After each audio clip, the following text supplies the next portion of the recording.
going to give it just a second until the eyeball appears. There's the eyeball. And people should start joining in any second. Hey, welcome in, everybody, to the PMA sessions with Punk Rock Saves Lives for this beautiful I skipped a month. 5/26/21. We don't want it to be late June already. Actually, Miggy might, because that means you'd be done with your first tour almost. So, No, we'll be starting that tour. Oh, okay. I thought it started like tomorrow. But no, I think that might actually be the first show. Oh, okay. There you go. So I'm ready. But I hope everybody's week is going well. It's Wednesday as usual. And Nick jumps in right off the bat. Look at there. That's our awesome Nick. When you guys come through Denver, Nick invites everybody to come to Brixton Barbers for a free haircut on tour. So if you, nice. Yeah, I know it's like a second home, but I like haircuts. I've missed haircuts this last year. I've gotten like 2. Yeah, it's kind of tough, but make sure you guys know that when you hit Denver, Nick will set y'all up. It's a punk rock barbershop, and Vinny from the Potato Pirates, his wife, works there as well. Awesome, man. What's it called? It's called Brixton Barbers. Brixton Barbers. Noted. All right. Well, let me introduce everybody as usual. Obviously, I'm Rob. I hope everybody's well. Beside me, my forever co-host, Mr. Dan Falkenthal, our mental health advocate, and up there in the Chicagoland area. How is everything up there going on, Dan? Everything's going well. It actually has some nice weather. Started a new job a week and a half ago, so I'm very thankful to be out of retail after 8 years of that. Woo! So very grateful working at doing bindery work to doing slowly easing my way into banner work and posters and decals and all that jazz. So definitely something useful on our end if ever needed. I was about to say we might need some of that, Definitely in. Especially with all these festivals hitting us up. We're going to need a lot of stuff. But I do want to say before we get rolling, Mackenzie's not with us tonight. Our other co-host. It is her birthday, everybody. So wish. Happy birthday. Happy birthday, Kenzie. Mackenzie's in, believe it or not, she got vaccinated. She's good. She finally took a trip, and she's actually at Hogs and Heifers in Vegas right now, hanging out with our Richard. Our big Rich is down there hanging out with her and showing off that leg to everybody. I don't know if you saw the videos this week. He's really starting to get a hold of how to use that leg, and it's such an inspiration. So, there's one for you, Miggy. Ken popped up. So, what's up, Ken? we know that guy a little bit, but our amazing guest this week, as you could tell, is Mr. Miguel Chen of Teenage Bubble Rocket. He's also an amazing purveyor of yoga, and if I'm not mistaken, do you have a kids book or something? I have 3 books. It's like 2 adult books and 1 kids book. There we go. Because we're doing a party next Saturday at Mutiny here in Denver for our kids book is coming out. So that's rad. Matter of fact, it's right beside me. Look at there. So we're waiting. That's super cool, man. It's going to be fun. So you're in the Dallas area now? Is that correct? I am. Yeah. Well, how's things down there? Are people starting to get back into life? What's going on? So, I mean, the governor just made it illegal for businesses to require masks. Oh boy. So It's illegal to watch out for yourself, I guess. Yeah. I mean, here's the thing there's a lot of things about Texas, right? But like my particular neighborhood in Dallas, pretty liberal neighborhood, I think. Obviously, you get to the outskirts of DFW, it quickly becomes the exact opposite of that. So Texas, it's been really interesting kind of seeing like the full-fledged both sides of this thing. So I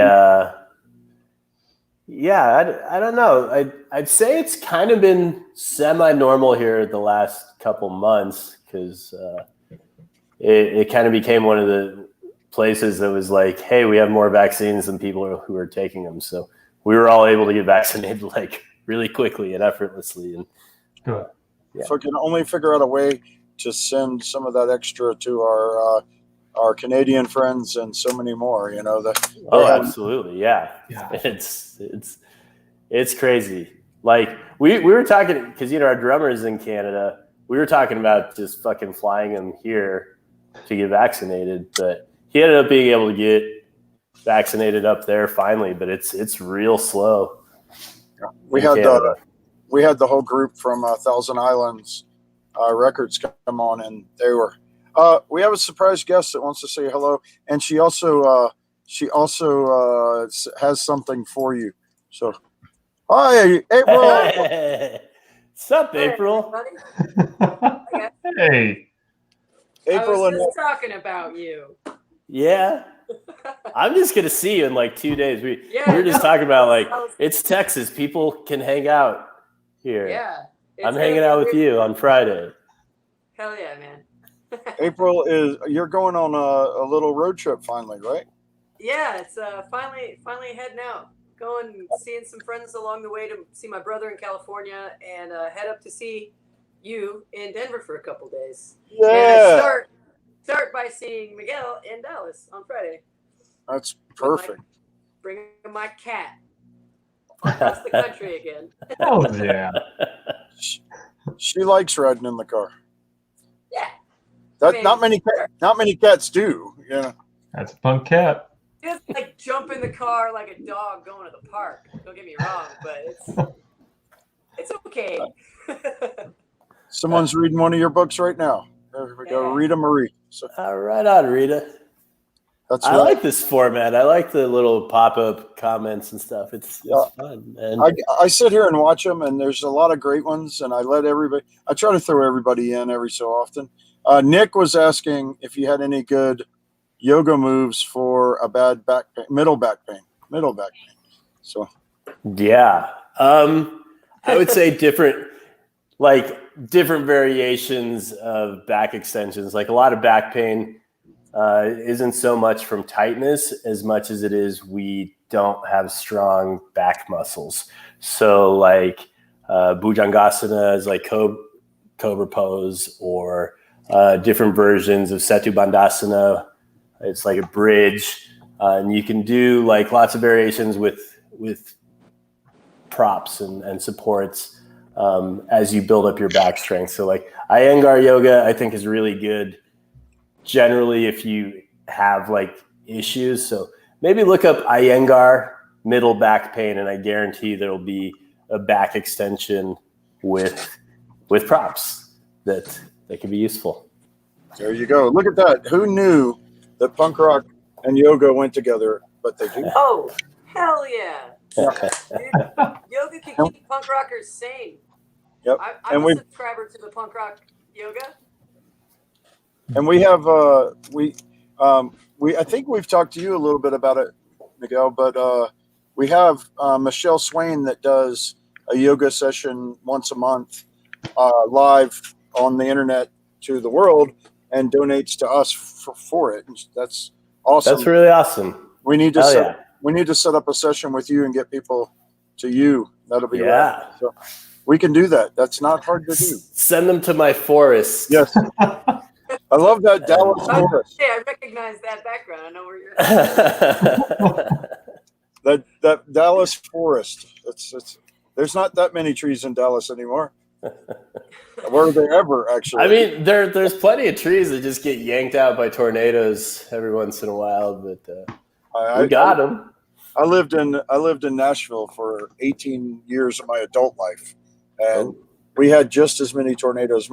My house was hit by one in 2006, and it was not a fun period. Half my neighborhood was wiped off the earth, basically. Goddamn. Yeah, tornadoes are not fun. So. Oh no, it's fucking crazy. They say we get tornadoes here in Denver and out on the plain, but I've only heard of one while I've been here, and I've been here for almost 11 years now. So I saw one in Laramie, Wyoming that was like fucking nuts. But like, here's my two tornado experiences. one time I'm in Laramie, Wyoming in my yoga studio and fucking tornado alarms are going off. And I'm like, oh shit, hey, class is canceled. Everybody go home. And I'm like, I got to get home and like put the dogs inside. And as I'm driving on 3rd Street in Laramie, Wyoming, I'm driving straight to a fucking tornado. It's like on the north side of town. Yeah. And I'm like, oh, Jesus. You're shit. storm chasing this. Yeah. I'm fucking. He's my Bill. dogs are just like. He's Bill Paxton. But, then it's just like, it's Wyoming. So like it hit one fucking honky's fucking like trailer in the middle of nowhere and nothing else. Of course. They do like trailers. Nothing really happened, right? Fucking in Dallas, I was on tour. We were in like Portland or something. My wife like calls and she's like, there's like a tornado warning or some shit. And I'm like, it's probably okay. And like that fucking thing hit like a mile from our house, like fucked up like a ton of North Dallas. Like a ton of it's still not rebuilt. It was fucking insane. And like, I'm just sitting like in some hotel room in like Portland or something with thinking about my wife and like my baby daughter in the middle of this fucking, So that was nuts. That's actually something I'm going to cross here in a few minutes. With you having, and a lot of our musicians are starting to have families and everything. And as we've been home for a year and a half, basically. Now, and a lot of people have had kids and gotten into new relationships and everything. Are you ready? Have you started mentally preparing yourself to be out there without them? I know y'all are going out. Y'all are one of the first bands going out that we know of for sure. Totally. True. Yeah, we it's weird because when Olivia was like a baby, I left on tour like 3 or 4 weeks after she was born, and that was just normal. It's like, hey, I'm gone for like 10 days or 2 weeks, and then I'm home for a few weeks. And that was Olivia's whole life up until the pandemic. And then like our son Nolan was born last September, and I've been with him virtually every day of his life, and it's totally fucking different. So I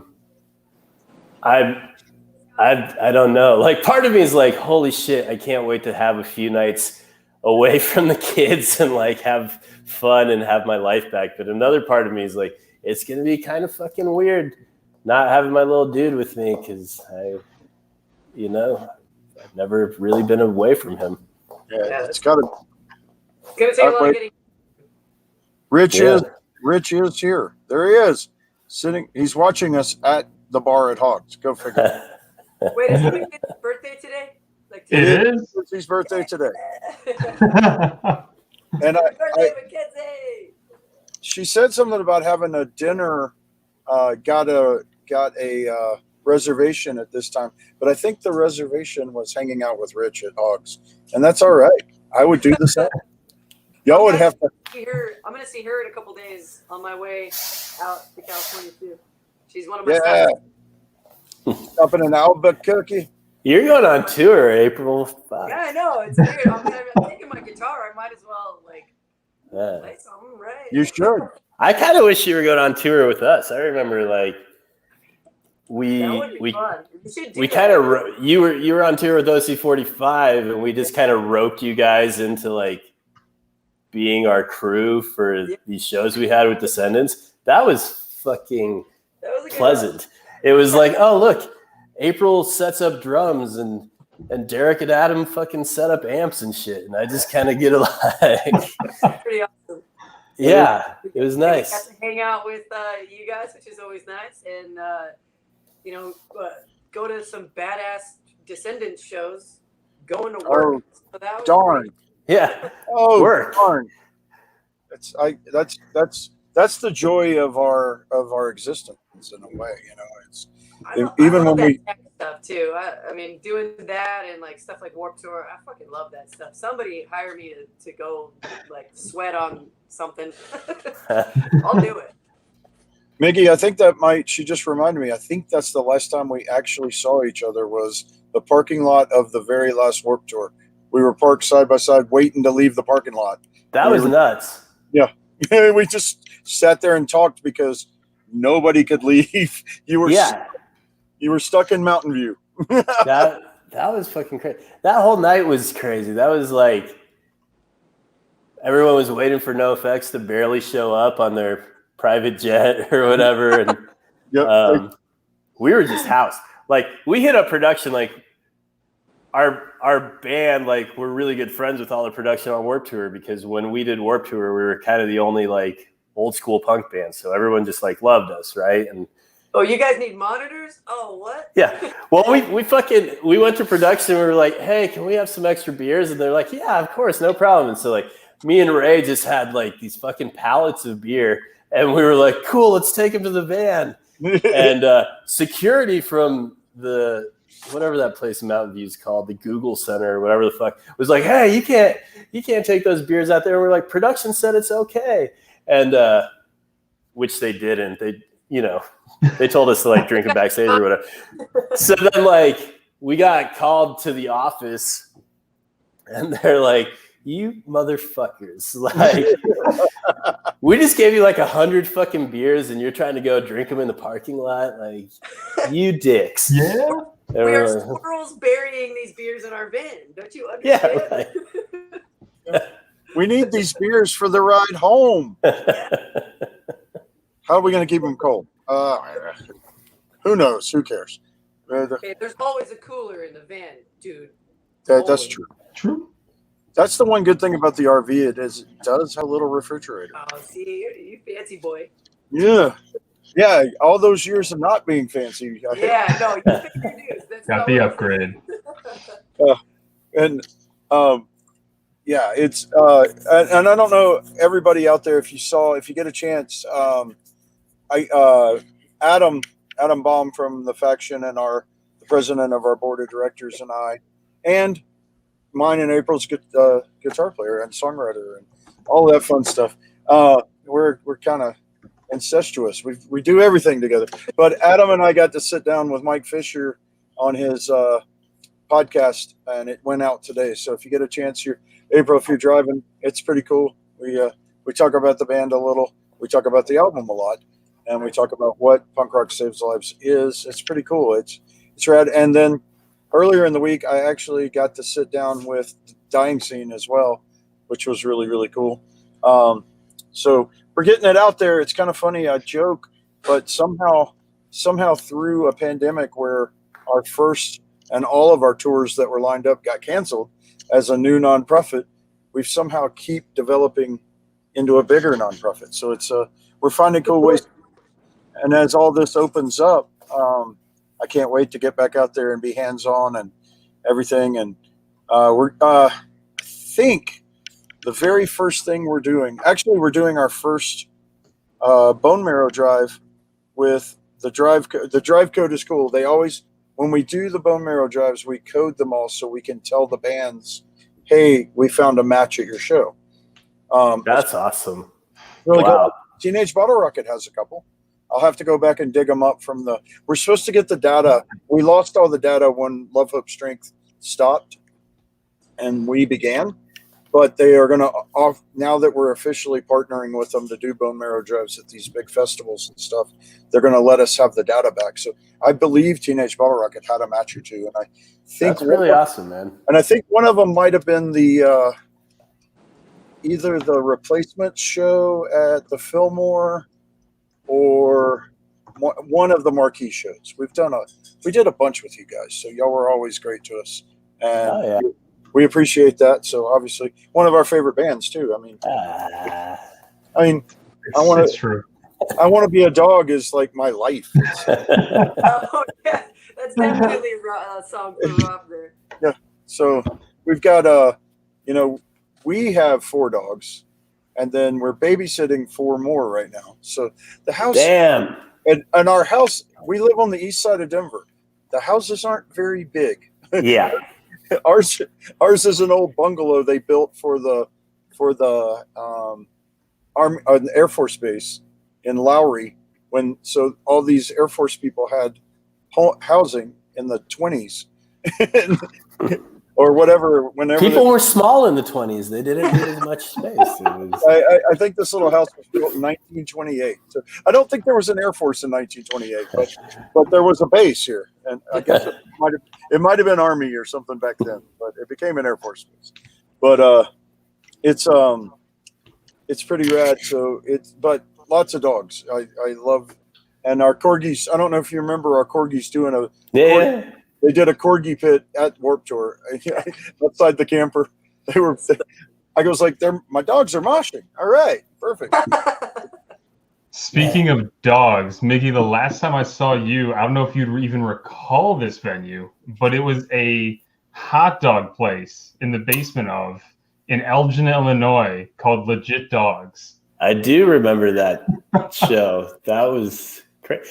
That was like, our agent was like, yo, we got this offer from the Chicago suburbs. And the nice thing about Chicago for us has always been like, we can play in the city and do a second show in the suburbs, and like both shows sell out and like different crowd, and it's fucking awesome. But like, yeah, he was like, it's some hot dog and shaved ice place. And we were like, and he's like, the offer is really good. And we're like, we're in. And, that show fucking ruled. That was great. I still have some great footage of that set. We had our good friends. They had their, I think like 8 or 9-year-olds with, and we had them crowd surfing within because it was just the basement, and you could practically touch the ceiling. So they just had the time of their lives at their show. Totally, man. That was fucking fun. I remember a lot of crowd surfing kids that night. Were there any ceiling fans? No. Oh, okay. If there were, we can't let Jason DeVore in the building. No. Nope. I remember the opening band was the Usuals, which is actually, I think their drummer is actually dating Deanna of Sincere Engineer. Oh, wow. It's pretty cool. Good local scene. I thought I knew a bunch of worthless knowledge. Way to go, Dan. That's right. When it comes to Chicago punk worthless knowledge, I got you covered. Anytime anybody says anything about Chicago, like Dan perks up like crazy. It is home. Yeah. I mean, I'm not sure anyone said anything about Chicago. I think he just kind of slid it in. Oh, no, he was like, yeah, the show in Chicago. I'll make it about Chicago. Well, at least that makes it better, you know? He just has a tie to Chicago about everything. Here, I have another hot dog story about Chicago. So like, I don't know, 15 years ago or something like that, we were rolling through Chicago and we got hooked up with Cubs tickets, and we were like, fuck yeah, let's go to the game before the show. And one of us had like a copyright shirt on. The tour was like Teenage Bottle Rocket and copyrights and someone else. Anyhow, the fucking hot dog guy was like, wow, cool copyright shirt. He's like, are you guys the copyrights? And we're like, no, we're Teenage Bottle Rocket. And he's like, holy fuck. Like, you guys are my favorite fucking band. Like, I'm coming to see you guys tonight. I'm so fucking stoked. Like, I can't believe Teenage Bottle Rocket's here. And we're like, dude, that's so cool, man. Can we have a hot dog? And he's like, no, man, I'll get fired. And we're like, oh, fuck.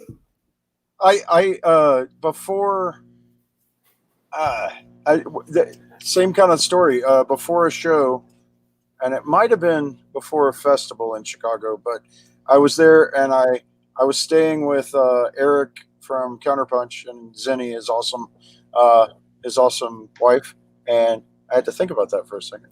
I was like, yes, they got married. I was there. No, was it? But I was like, you know, I love baseball and I've never been in Wrigley Field.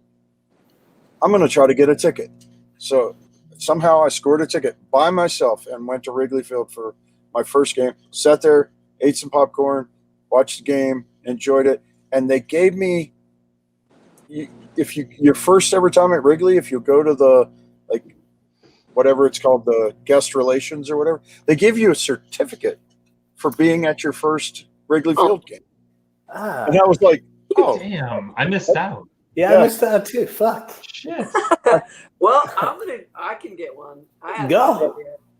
Well, the fun part, one of the best parts, and I can't wait to get back to it, being out there on the road, either in a band or in my case, a lot of times by myself in the camper, is using it as an excuse to do some cool stuff. You know, go to a baseball game, I've stopped at the Football Hall of Fame before. We make the call for the Rock and Roll Hall of Fame and go. If you're in a touring band, you get to go on the tour free. So Yeah. You also get to make the joke like things in with early load-in times and stuff, but to build some of those stops into your tour is pretty important. Yes, it is hard to do fun shit, and also at some point you're a little bit like, man, I'm tired. Yeah. Like even when there is time, but we always make it a point to do the Rock and Roll Hall of Fame just so we can be like, hey, everybody, we're in the Rock and Roll Hall of Fame. You might have been actually. Yeah, And last time we went, we actually like fucking were. Yeah, the Sort Warped Tour, the big Warped Tour thing. Yeah, the Warped Tour thing, and there was like a flyer with our name on it, and we were all fucking high-fiving. We're like, we did it, guys. All right, cool. Yeah, I think I saw that too, and I remember going, Teenage Motor. Yeah. I love that punk, that giant punk display. I'm walking down it going the whole time, and then they did the Warped Tour thing, and they did a mini Warped Tour in the parking lot when they launched it. But I don't know if did y'all play it? No, we didn't do that. It was weird. It was those last two. There were three that they did as the last three, and that was the first one. And then we did the big one in Atlantic City, and then we did the big one in Mountain View, and that was it for now. I kind of have a feeling Kevin will bring it back eventually in some kind of form. I don't think it'll be called Vans Warped, but I'm pretty sure it's just going to be. I think there'll be some kind of anniversary or something. There'll be something, and it might be a festival. It might be. You never know.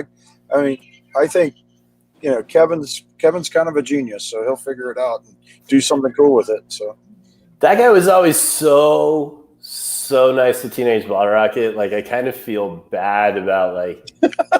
Because we would always like kind of rag on Warped Tour while we were on it. Like Ray would just get on stage and be like, what the fuck is this? Like just talking shit about the Warped Tour. And like, like we said, production was always watching us because they loved it. But Ray's just like, well, this is fucking stupid. But I felt bad. Like, I'm kind of the PR guy in our band or whatever, like the guy. And, I remember one time, like, the fucking joke was, hey, we're giving away a car because Warped Tour was sponsored by, like, Toyota or Kia or whatever the fuck that year, and there was a car. And we were like, okay, whoever flips us off the most, like, wins this car. And these two fucking girls sat up front and flipped us off, like, the entire set. Like they thought they were going to. Yeah, well, then I got called down to the fucking office. And it was Lisa Brownlee, and she's like, I need you to come explain to these two crying teenage girls why they don't win the car. Why they don't win a car. And I was like, fuck. Damn it. Yeah. I never wanted to cause the ire of Lisa or Kate. Yeah. Never. No. Yeah. Gosh. No. That was like being called to the principal's office. Like, to be fair, I think if it had been another band, it would have been in a lot more trouble than we were. Like, we were in trouble, but it was also kind of like, It's like you're everybody's lovable fuck up little brothers, Yeah, we were definitely idiots. Well, through the pandemic, I know you've been doing the yoga and you've been doing sessions online. You've been doing all sorts of cool stuff. What have you been doing to keep your positive attitude up? What's been, beyond that, laughter, obviously. It's not like you're funny at all, I think on top of like the, we can't work, we can't do this thing we love to do, and I have a new screaming baby keeping me up all night. It became like monumentally important to kind of dive into my practice like in a really structured way, as far as like, yeah, I know I'm fucking tired, but like I have to do my meditation practices every day, and I have to like kind of like structure my day around this shit. Me and my wife had to be really smart about like, okay, you're going to watch both kids for half an hour by yourself and it's going to be hell. But I'm going to do my practice and then we're going to trade. And then I'm going to have hell half hour and you do your practice, and everyone's kind of balanced and better for it. And, we kind of had to, I don't know. We're lucky we live in Texas. We got to spend a lot of fucking time outside. Big yard, lots of parks and shit. But I don't know. It's been tough. I know it's been fucking tough everywhere. You're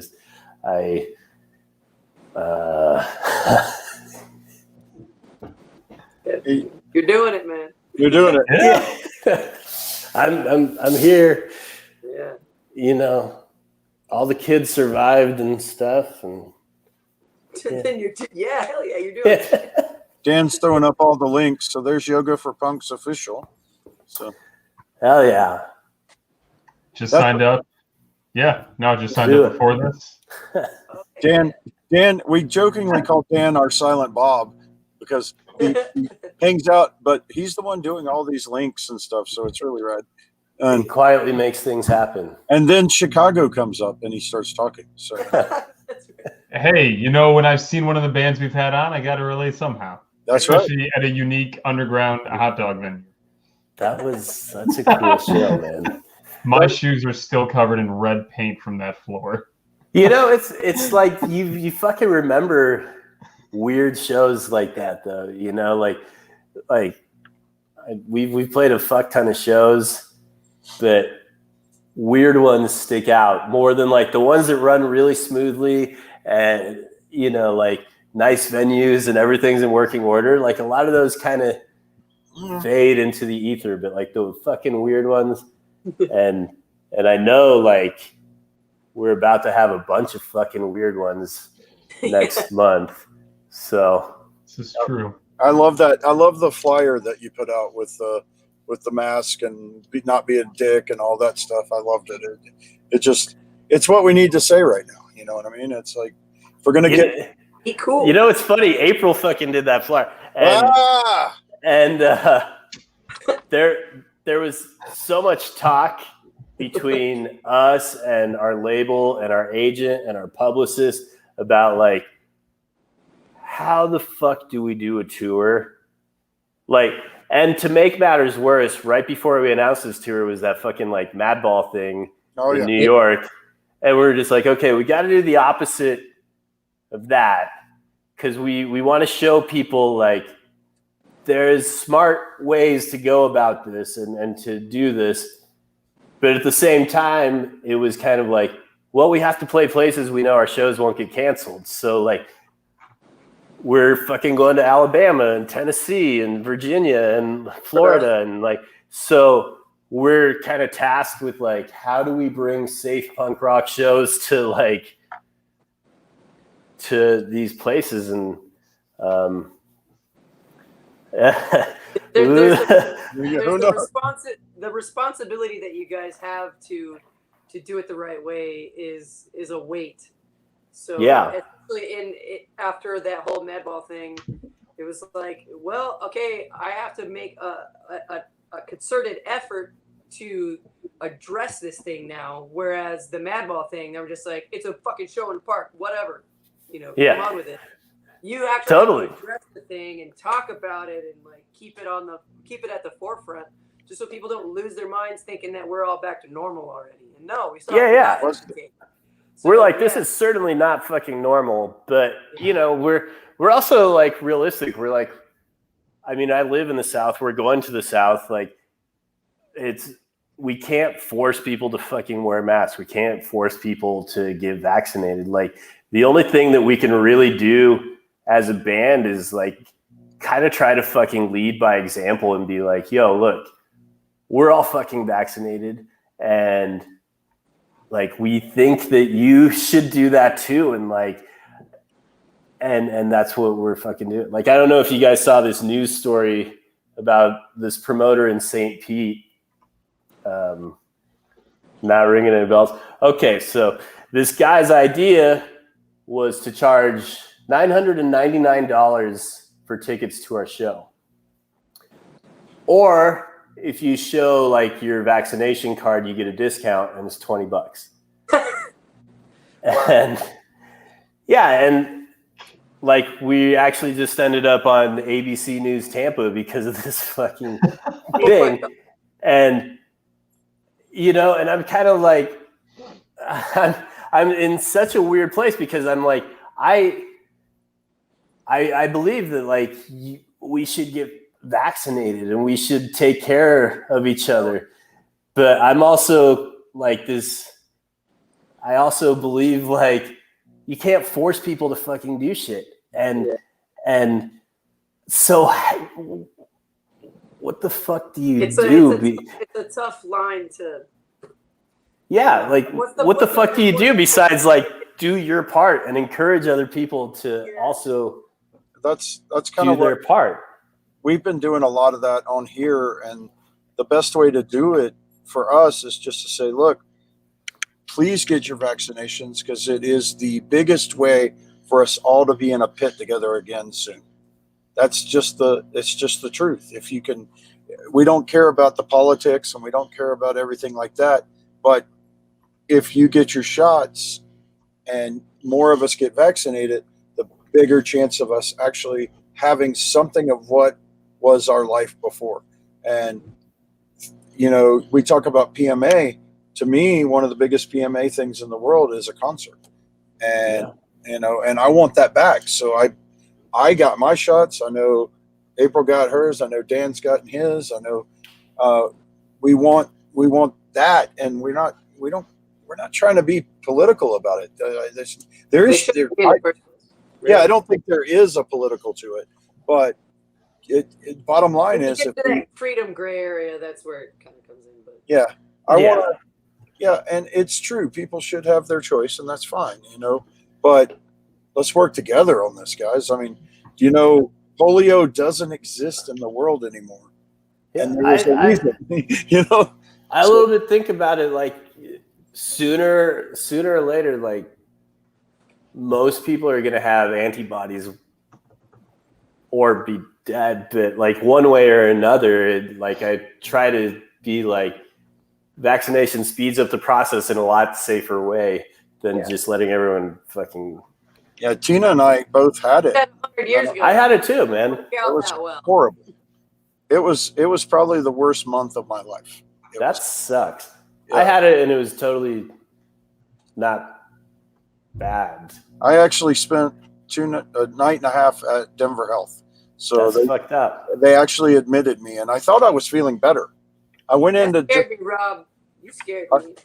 Yeah, it was spooky, and you know, it's that's why we do it. I mean, I don't want anybody to go through what I went through. It was not good, and we don't want. That's another reason. Get your vaccine. So one, we can all get back in a pit together and go to shows and have some. I don't think it's ever going to be what it was. I think we're gonna see a different, you know, and we're gonna find out, because Lollapalooza is going forward with 100,000 people.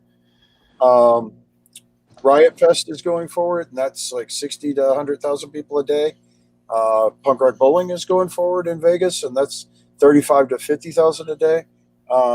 So we're about to find out, and we're about to see the responsibility factor. And y'all are on the forefront of that with April's flyer. You're saying, look, if you're coming to the show, mask up, get your shots. You know, be smart. Let's all be smart together so we can do this. You know, the thing too, like everybody hates these fucking masks so much. It's like, yo, get vaccinated. Then you don't need one. Like, You don't do it anymore. like it's the quickest out. Like the second the CDC, like a week or two, like did those new guidelines, like fully vaccinated people go back to normal life. Like me and Jose from Make War were just fucking texting each other, like, dude, let's spit in each other's mouths and fucking like hug, you know, like it's. And they're going out with y'all. Is that correct? They are, man. They're such a rad. They're such a rad band. They played a small. A couple different tour laminates with those guys on it. They've been with you on quite a few runs. Yeah. Them and what is it? That pop. What is it? I forgot. Tie wire. Yeah. Yeah, those have been kind of our go-tos in the last few years. We take a lot of bands out on tour, and some of them just more than others. I don't know. That means you must get along. So that's that's not a bad thing on tour. There's nothing like hating your opening band or hating the band you're opening for. But true. So bad time. What's that? That's a bad time? That would be a bad time, yeah. I mean, at this point, I miss touring so much. Like, you could send me with like the shittiest fucking band full of assholes in the world, and I'd probably have a good time. Like, I think like at the beginning of this year, I was talking to someone about the vaccine. They were kind of like, I don't know. What about the research or whatever? I was like, you could shoot that vaccine straight in my fucking dick hole if it means I can go on tour next week. Like, I fucking really miss touring. Yeah, like, and then after I got the shot and my arm like hurt for a couple days, I was like, thank God that wasn't in my dick hole. Yeah. Imagine how sore that would have been. It would have. Yeah. Because yes, that was. I mean, the biggest thing for me on both shots was, damn, it hurts the arm. But other than that, it was worth being kind of sick for 6 to 8 hours to get it. So pretty mellow. Worth it. Ray says he's going to Pokemon it. So. And Dan's ears are burning. So, are we talking about you, Dan? Oh shit! Is it because we said dick hole? Like, I don't know, Dan. I feel bad, or maybe I do know Dan. That was a bad joke. Hi. Jokes happen. People. You're fine. The bottom line with your friends, if you can't pick on your friends and you can't pick on each other and give each other the grief, what's the point? Yeah, what kind of friends are you? Yeah. So Ray's going double.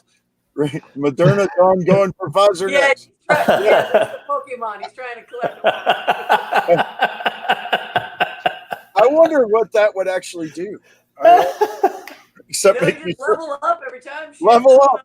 What going for, man? Literally, like, just probably half hour before this started, I saw a new article. It's like antibodies might last for years, they're thinking, which plays into this whole, like, I keep being like, I had COVID and I got both shots of the vaccine. So I feel like I have so many antibodies that just by knowing me and being around me, like, you're gaining some level of immunity or some.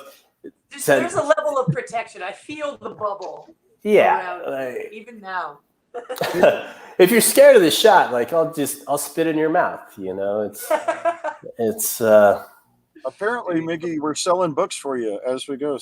Deanna, and then Jeremy wanted to know if you caught his son playing the bass line for headbanging on Instagram. So when was it? I've very actively been trying to not be on Facebook or Instagram lately, so maybe not. But we do love that shit whenever we get to see it. Like, it fucking stokes me seeing kids like singing our songs or playing our songs.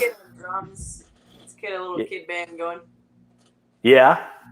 Dude, Milo's killing it on drums these days, dude. Milo is crazy good at drums. I'm proud of that guy. He Ray put up a video of his like jazz band recital, and I'm like, yeah, that's my dude.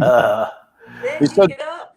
Damn, Basically- Jeremy, I probably didn't see it. It's really been like a couple weeks of active, like me and my wife being like, we gotta fucking get off social media. Like, You're probably much better off for it.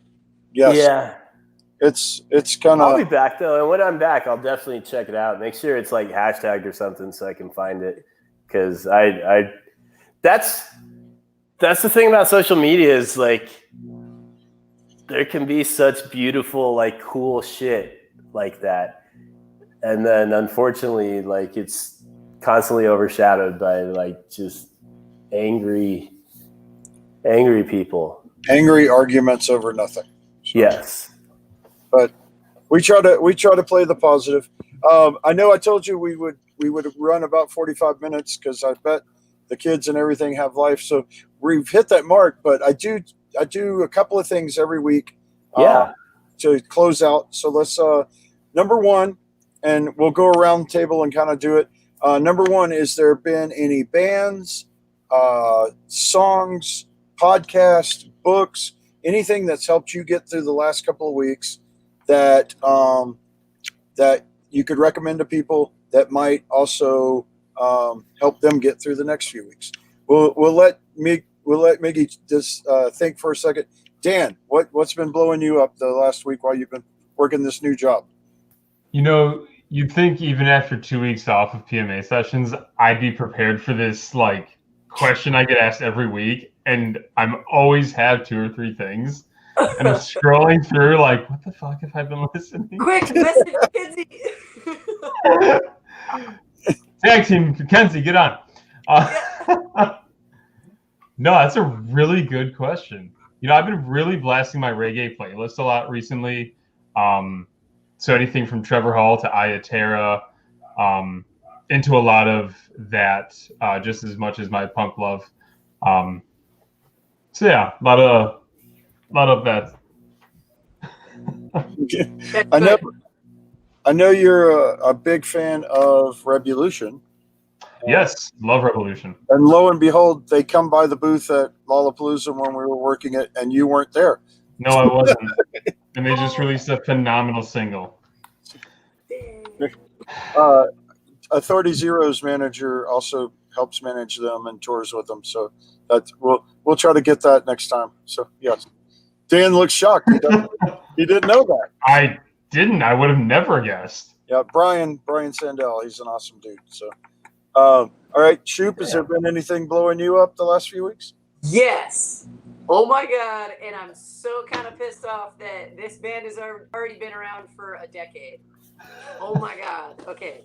So I was just listening to a Spotify daily mix, and then this song comes on that I didn't recognize. And I'm like, what? I dropped everything I was doing. I was looking at my phone and seeing who the fuck it was. There's this band from Australia called High Time, like one word, High Time. They're fucking amazing. They put a 5 or 6 song EP out within the last year, or maybe a year ago. It was March 2020. But like, I was like driving, and I was like, holy fuck, what the fuck is this? Where have I been? I've been living under a fucking rock. But they've been all the way in Australia, so That could be part of High it. Time. Go High get it. time. Fuck your world Alright. up. I almost broke the center console of my car. That's right. And so they've got one thing, or they have. No, have you they've got a couple different albums. That's why I'm Okay. pissed off. But I'm happy now, Cool. It's All right. good. Miggy, anything been blowing you up? I got a record and a book, I guess. Our old buddies Voodoo Glow Skulls just put out a record Brand new. that is really fucking good. Yeah. And It's Ephraim on vocals now, right? it is. It's with Ephraim over there now. and like Make America Skank Again or whatever. I just put that on and I was just like, God fucking bless. Because like I always kind of connected with like Eddie and Jorge over this like, because growing up I was like the only Mexican punk rocker in my town, right? So like Voodoo Glow Skulls was like, oh fuck, there's other Mexican punk rockers. So really blown away by their new record. Like you never know how it's gonna go with a different vocalist or whatever, but like that record shreds. And it's kind of got me in like a punk cycle lately. The last few months have been like really soft, soothing music to kind of try and make myself feel better. So like New Voodoo Glow Skulls rules.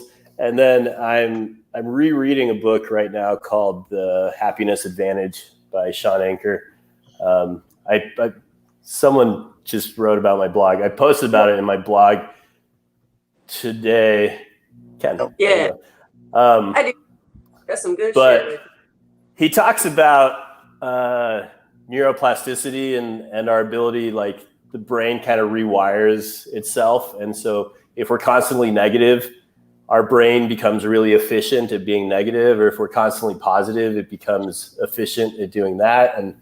And studies they were doing at Harvard about how happy people are better at solving issues and problems. And so really good read. I recommend it to people who are in somewhat of a rut or have problems that feel insurmountable or what have you. So yeah. I thought I saw Dan looking for the link. Well, I won't say that it's not up then. Okay. I'm sure you can find the book. Please check it out. Yeah, it's sold like millions of copies. With good reason. It's a great book.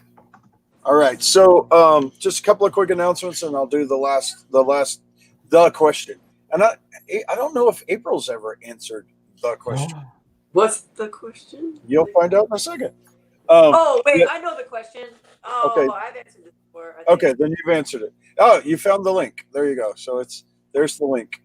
And if you do order it on Amazon, please go to Amazon Smile and use us. Punk Rock Saves Lives. You can give us a penny for everything you buy. Oh. I don't know exactly what the money is, but it's not a lot, but it really helps every time. Is when we're doing this nonprofit thing and with the tours coming up, every penny is very important. So help us get out there and do more good. One reminder: the kids' book is coming out June 5th. There it is, and it's really rad. And we've got some really cool. We've got 3 of our friends, and I think you know all of them, Miguel. But we have 3 friends doing readings that we're going to premiere by video. We're going to premiere them we're having a party at Mutiny from 1 to 3 next Saturday. Not this Saturday, but next Saturday. And the artist Kurt, the writer and the illustrator Kurt will be there, and he's going to sign and do all sorts of fun stuff. But we have 3 readers. Kind of famous. Well, they're famous in our world, definitely. Intruder Purple. We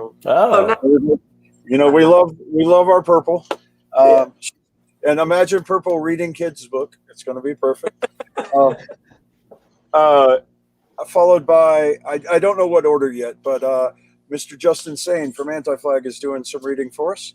Very cool. And then this one blows my mind because how much he is in your kids' world, and you probably don't even know he's in your kids' world. But Mr. Jarrett Reddick of Bowling for Soup is doing a reading of ours too. And if you don't know, Jarrett is the voice and the songs in Phineas and Ferb, number 1. He's also Chuck E. Cheese. He is Chuck E. Cheese now. Yes. If you go to Chuck E. Cheese, they actually are back, but it's not animatronic anymore. It's a video or something. And he is the voice of Chuck E. Cheese. So that's so cool. It's pretty rad. I'm 38 years old, and I still haven't had a birthday at Chuck E. Cheese. We need to fix that, except we'd have to make sure there were no kids there because we're not allowed in without a kid. You know that. They do that so people don't. Yeah. Well, no, I mean, it has to be. I've got kids. Yeah, you have to prove it's your kid. Yeah. I'll shave my beard if it's for shoe. That's true. Dan would be the true. I don't know if I can imagine you without the beard. I don't want to know how that is anymore. But for sure. But that's going to be a lot of fun. We're also our happy hour series here at Eastfax Tap right up the street starts again next Friday. It's going to be really rad. We've got Jukebox Hard Knocks, Brent Loveday and the Dirty Dollars. We've got this is kind of all the whole month, every Friday from 5 to 7. Wait, we got to say hello to this young man. Everybody, Daryl Wilson dropping by. Daryl. Hey, buddy. Yes. One of my But Daryl, I sent you a link. Fucking watch the link. I texted you like an hour ago. That guy is one of my true heroes in the world. Number one, he's just a radical person, an amazing doctor, and just what a great front man. My God. So cool. Oh, he was sleeping. And I bet that's because he's probably working crazy ordeal hours. So, but Daryl's busy. Daryl's busy. But Daryl's out doing good work.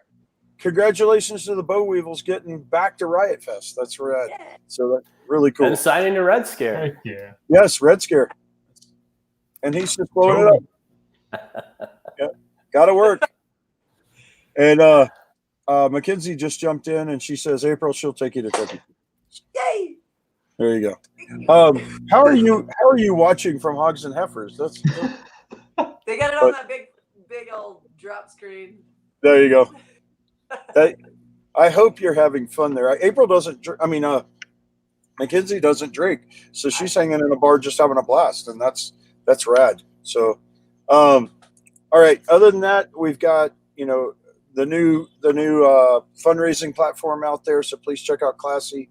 It's on our website, and you can set up peer-to-peer campaigns. And we're about to launch the Hooligan program again in a different way, kind of our version of the NPR membership, where you can help us every month and not hurt your bank account too much. You can do what's comfortable for you. And that way we can get out there, do good, and keep supporting all these other nonprofits and everything. And everybody, she's back at her hotel getting ready for dinner. So she did have there we go. And, but everybody sends their love. We love the Hogs people. They take care of us every year at Punk Rock Bowling. And when we find out, we're hoping for good news for them. They're in their court case right now. And when all of that gets settled, we'll get to work. So Daryl says he loves us, and he says, see you. There you go. Love it, Daryl. Take care, man. Oh, we have Corgi Pit starting back here. But all right, what I close with every week, and I think it's only Miggy's turn to answer. So, Miggy, where would your life be today had you not found punk rock? What do you think?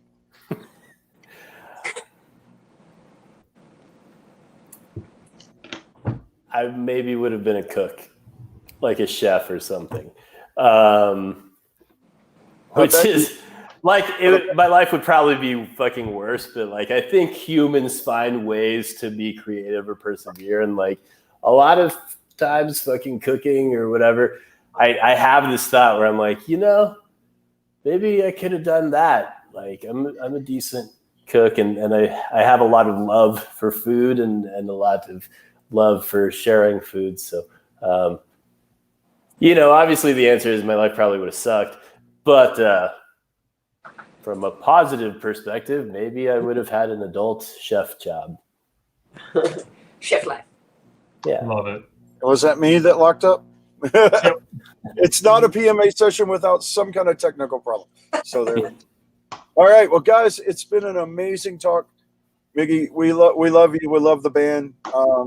Yeah. You know what Brandon meant to me all those years. So I love that you took what he would have thought and kept going. He would have been pissed off at y'all if y'all had quit. I know that for a fact. I think so too, man. He was really the one that I made the first connection with here when I moved to Denver. And y'all have always been cool to me, but he was my initial connection to you guys. So that so please keep going. We love it, and y'all are the soul of what punk rock is, and I love that. So it's you're so free. sweet, Rod. You're always sweet, man. I always really appreciate our talks, man.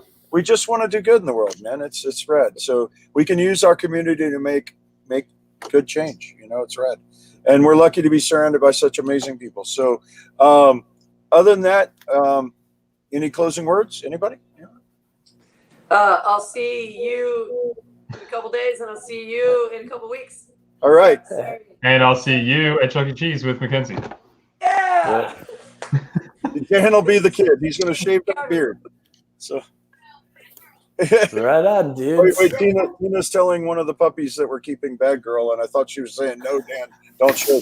She was saying no, bad girl. I